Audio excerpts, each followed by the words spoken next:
Hello there, Tina. Are you there? I just had to talk with you about something rather quickly if you had the time. You do know about the family vacation that we're all going to be going on soon, don't you? I was just curious if you were actually thinking that you were going to be coming along with us. I guess what I'm really trying to ask is that you don't really think that you're a part of this family, do you? Because if you do, then I really just think that you need to wake up and face the real world. You are a nobody to us. You're nothing. And you are certainly not, nor will you ever be a member of this family. Hello, Rachel. It's just so lovely to hear from you. Thank you so much for double-checking my schedule. Yes, I was, in fact, thinking of going on the trip, if you must know. After all, you were all going to go in our car, isn't that right? Yes, we were going to use your car, but I don't see why you think that that gives you a right to come along with us. I mean, do you really need to tag along? Well, it's been a long, long time since my husband and I have gotten to take a trip. But I remember that Dan mentioned wanting to stop at a nice brewery that was going to be on the way and asked if I wouldn't mind driving so he could drink a little. So actually, another reason why I was going along is to make sure that everyone can have safe, responsible fun. You actually have nothing to worry about, you see. I'll be the one driving. Oh, please. What kind of stupid little excuse is that? Is that really the best you can come up with? You think you deserve to go with us just because you can drive? Anybody can drive, you know? Sorry, did you even read the other messages I sent, or did you just zero in on the bit that you didn't want to hear? Don't you get smart with me, young lady. I just want you to realize that you are not a part of our family and you never, ever will be. So quit trying to force your way into this vacation when you don't even belong. Don't you understand how rude you're being? I really don't think that I'm being rude at all. If anything, you're the one trying to put me down and make me feel bad.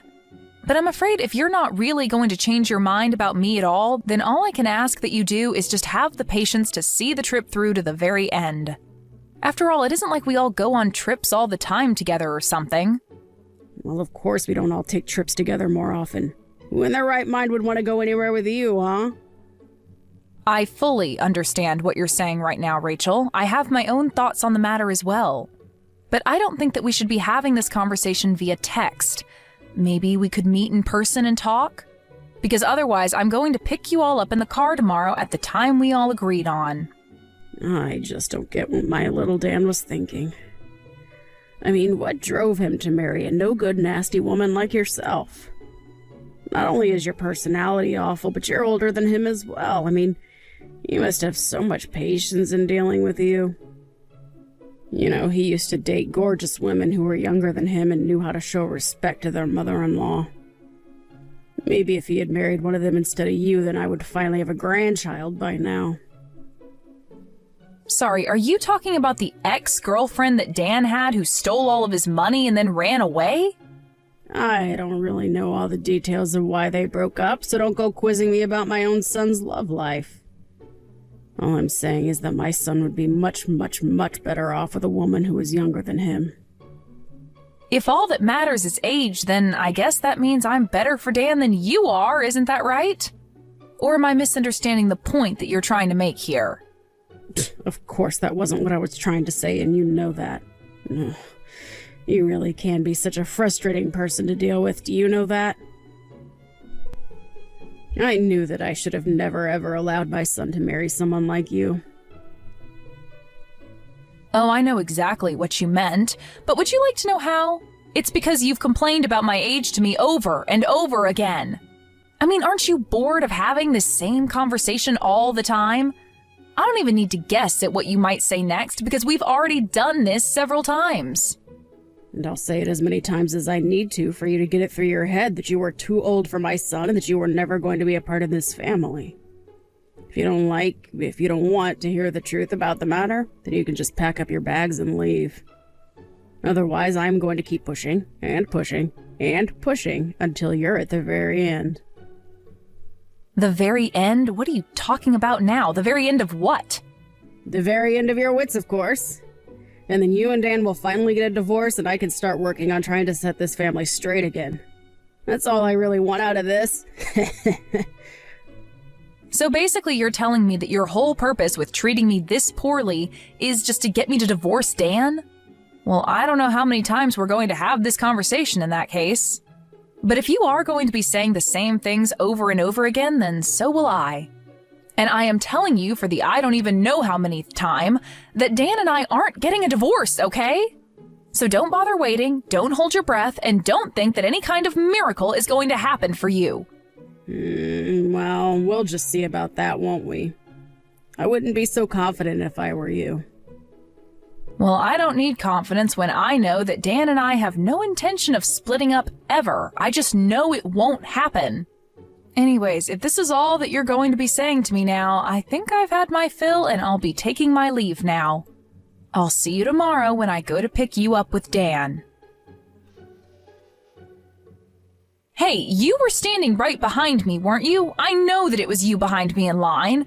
You pushed me into the bathroom and were holding the door closed so that I couldn't get out?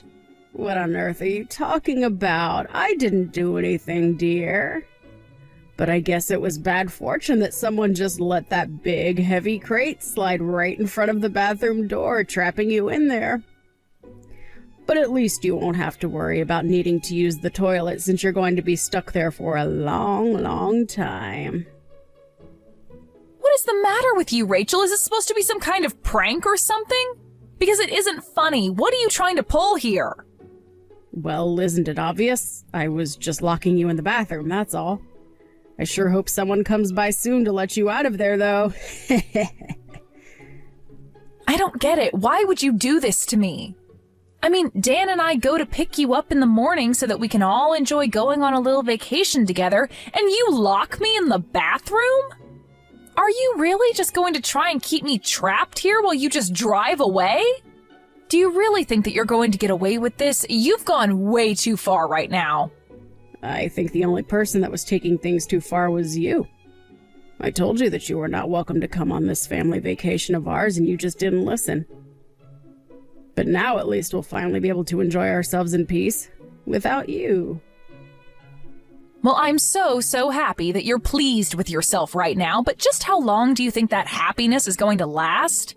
Hold on a second. Why can't I get a hold of Dan? Why won't he pick up my calls?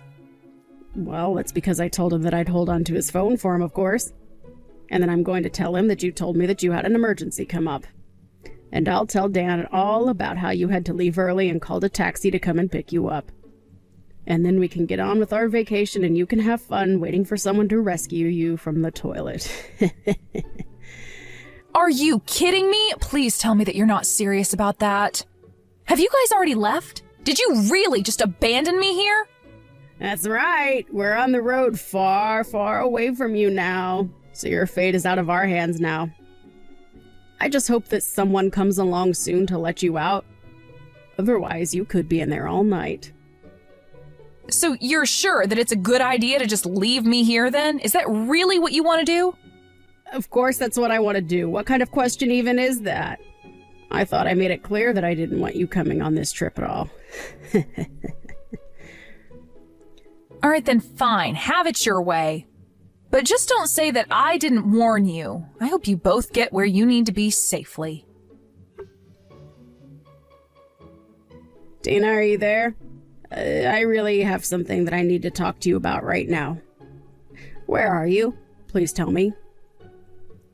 Let me guess. Things went exactly as I thought they would for you. I heard all about how maybe an hour after you left me, you got on the freeway and ended up in a huge accident. I just hope this serves to teach you a lesson about what you did. But where is everyone right now? Where are you? Where's Dan? Is Dan okay? Dan is fine, actually. You were the one who sustained the worst of the injuries. But honestly, just what were you thinking? I mean, you realized that there wasn't anybody else to drive, right? I was coming along because I would have been the only other person capable of driving. But then you just had to go and pull your little prank and put our family in danger in the process. Tell me though, was it worth it? You have no idea what you're talking about at all. I was in the car. I know how to drive. Oh, really? Do you? Because if you did know how to drive, then just how did you all end up in that accident then, huh? I mean, you're lucky that you got away with just having your hip broken. You could have lost your life. Don't you realize that? You were acting like a complete idiot, and lo and behold, something bad happened to you. What did you just call me? How dare you say that to me when I'm the one who got in an accident?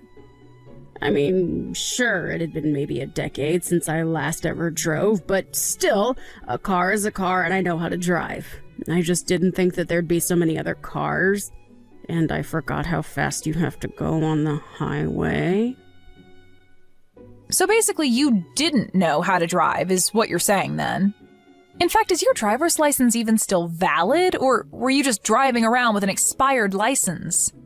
You know that means you could be arrested for what you did, don't you? Wait, what? You think that I'm going to be arrested? I mean, you were the one who was behind the wheel of the car. Who else would be liable? Dan and your husband were drinking, so they weren't going to drive, and the only sober person there was you. But you clearly don't know how to drive anymore, and you don't even have a valid license. You were driving, you caused the accident, it's your fault. But that isn't fair. It's not like I forgot how to drive. Besides, it's not my fault that I can't get a new driver's license. It's those darn people at the DMV who refuse to renew it for me.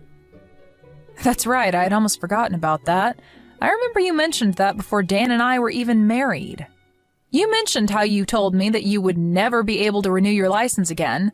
Not only did they think you were getting too old, but you had too many strikes on your last one. But it isn't fair. They sent me to their stupid little driving school. I took all their classes and they still had the nerve to not give me a new one. Surely you must agree that this is horrible, right? I mean, who are they to tell me that I can't drive when I know that I can drive perfectly well? Am I really going to be arrested just for a little fender bender? Fender bender? Rachel, you are literally in the hospital and unable to move because of the accident that you caused. Not only that, but you could have seriously injured your son and husband. How can you be so focused on yourself when all that might have happened? Well, I guess that does make some sense when you put it that way. And that's why I was telling you that I needed to be there to drive. But you had to act completely delusional. You locked me in the bathroom and then just drove off without me. Please, Tina, there's no need for you to take this kind of tone with me. Don't you think I've already been through enough with all of this? You must know that I never ever wanted any of this to happen, right? I don't care what your intentions were. Who even gets in a car thinking that they intend to cause a crash anyways? I'm not blaming your intentions. I am blaming the thinking that led up to it. You acted completely irrationally and got your family into a car accident. And that's not saying anything at all about how you locked me in a public bathroom and then just abandoned me. But I just wanted to take a vacation with my family. Is that really so bad? But you didn't even get to have that vacation. You all didn't even make it to the destination we were all supposed to be at by now. Why couldn't you have just waited until we all got there before you started trying to bully me? I understand that you didn't want to be around me and that you were worried that I was only going to annoy you, but surely being annoyed has got to be better than being injured. And to think that this is going to be the last real memory we have together before Dan and I cut you out of our lives entirely. Well, wait a second, what are you talking about? Why would you and Dan cut me out of your lives? I've already talked to Dan about it, Rachel. I told him all about the horrible things that you say to me. And now, with all that's happened for the vacation, he just can't tolerate you any longer. In fact, he was already going to talk about this with you before we even went on the trip, if you must know. Hold on a second. Now that you mention it, Dan did say that he had something important he wanted to talk to me about. You're telling me that this is that. He wanted to tell me that he didn't want me around anymore? That's right. And there's one more thing that you should know, Rachel. I'm pregnant. Wait, what? You've got to be kidding me. Why am I just hearing about this now? You're only hearing about it now because I know that letting you know any sooner wouldn't have been good for me or the baby. I mean, do you have any idea just how stressful it already is talking to you like this? I knew that if I told you I was pregnant, you would be trying to control my life. I talked to Dan about this and told him that I don't know how I was supposed to go through with this if you were going to be constantly breathing down my neck about every little thing. So we talked and said that the best thing to do would be to put physical distance between us all. So we're going to be moving away. But this is all so much. I can't handle all of this news at once. How is this happening? It's happening because we didn't want you to know a word of it, but now that we're about to cut you out of our lives anyways, it doesn't really matter. That and you never even gave me a chance to speak about my life to you. You were always just interested in putting me down. But now you've gone and made a mistake that can't be undone, and in doing so, you've confirmed every fear about you that I've had. And you've shown your son and husband that you're nothing but a mean bully who doesn't deserve the loving family she has. But wait, Tina, please. If you're pregnant, then this changes everything. I mean, can't we just pretend like nothing ever happened? We can just put all this behind us, can't we? Why didn't you ever tell me about this? I literally just explained to you why I didn't tell you. Did you even read the messages that I was sending you? I told you that you were just going to try and interfere with our lives even more if you know that I was pregnant. Dan and I were going to use this as the chance to cut you out of our lives. That's why you didn't know about it until now. But then you mean you're not even going to let me meet my own grandchild? Well, it's going to be hard for you to meet them anyways if you're behind bars for what you've done. Please don't say things like that. Huh? You really can't think that they would throw an old lady like me in jail. I'm sorry, but the law is the law. Do you really think that you're above just because of your age? Either way, you're not going to be our problem anymore. We want nothing to do with you ever again, and we are going to be cutting you out of our lives. Whether or not you get arrested after this, it really makes no difference to me at all. Just wait, Tina. You can't be serious about this, right? I mean, you're really just going to abandon me during my time of need like this? Please, I had no idea that you were pregnant. That really would have changed everything. I promise that I'll change. I'll help you raise them well. You have to believe me. We do not want you to have anything to do with our child at all, Rachel. That's the whole reason we're going to be moving as far away from you as we can. Just stay out of our lives and don't come looking for us. Do you understand? So then you're really serious about all this? But I never even gave Dan permission to do this. You can't just leave me. I'm afraid that we've already made up our minds and we're going to be moving out. That is final. Just remember that you're the one that's going to have to explain all this to your husband. You're going to have to tell him that you were so horrible to me that you pushed me and your son away to the point that we never want to see you again. In the end, Dan and I moved away. A few months later, we heard through the grapevine that Rachel was discharged and free to go back home, but that her husband was waiting for her there with divorce papers. She was in the hospital for so long recovering that you would have thought she learned some kind of lesson, but apparently it wasn't enough for her husband. Thankfully for her, the other driver in the crash was kind enough to not press any charges on Rachel. But she was still left all alone, without her husband, son, or grandchild. I have no idea how she's getting along now. Thank you for watching. If you liked this video, please give it a thumbs up and don't forget to subscribe to see more content like this.